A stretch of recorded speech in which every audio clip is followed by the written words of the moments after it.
জুলাই সনদের আইনি ভিত্তি না হলে স্বাক্ষর করবেন না জাতীয় নাগরিক পার্টি।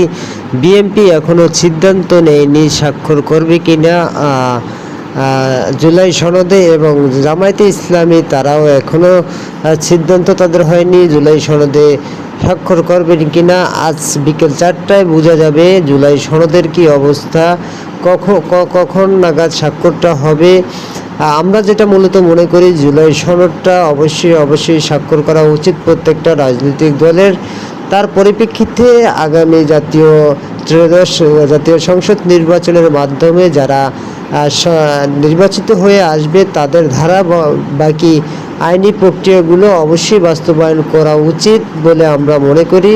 সো আশা করি সকল দলমত নির্বিশেষে সকলের কথা মাথায় রেখে চিন্তা করে অবশ্যই জুলাই সনদে সকল রাজনৈতিক দলের স্বাক্ষর করা উচিত।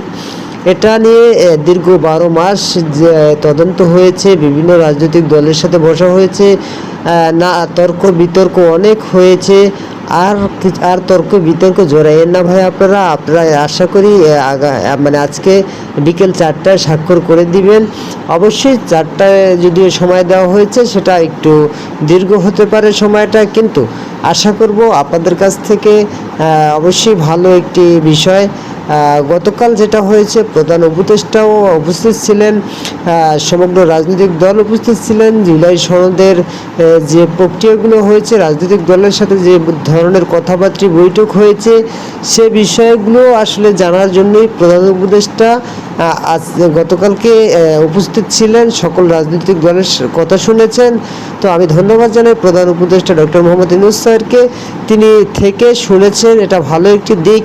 আর একটা দিক হচ্ছে আগামীকাল আজকে যেন বিকেল 4টায় সেটা বাস্তবায়ন হয়। বাস্তবায়ন না হলে আসলেই দেশ কোন দিকে যাবে সেটা বলা মুশকিল। আর আগামী ফেব্রুয়ারির প্রথম উইকেই যেন নির্বাচনটা হয় এবং নির্বাচনের ডেটটা যেন ফিক্সড করা হয়। তাহলে কি হবে, আমরা সাধারণ জনগণ যারা আছে তারা একটা স্বস্তি পাবে, তাদের ভিতরে একটা আনন্দ উল্লাস চলে আসবে। তো সেক্ষেত্রে আমরা আশা করব ডক্টর মোহাম্মদ ইউনূস স্যারের অবশ্যই তার সহযোগিতা আমরা একান্তই কামনা করছি। তিনি নিশ্চয়ই সহযোগিতা করছেন, আশা করছি আগামী দিনগুলোতে সহযোগিতা করবেন। সো প্রিয় বন্ধুরা, আমার এই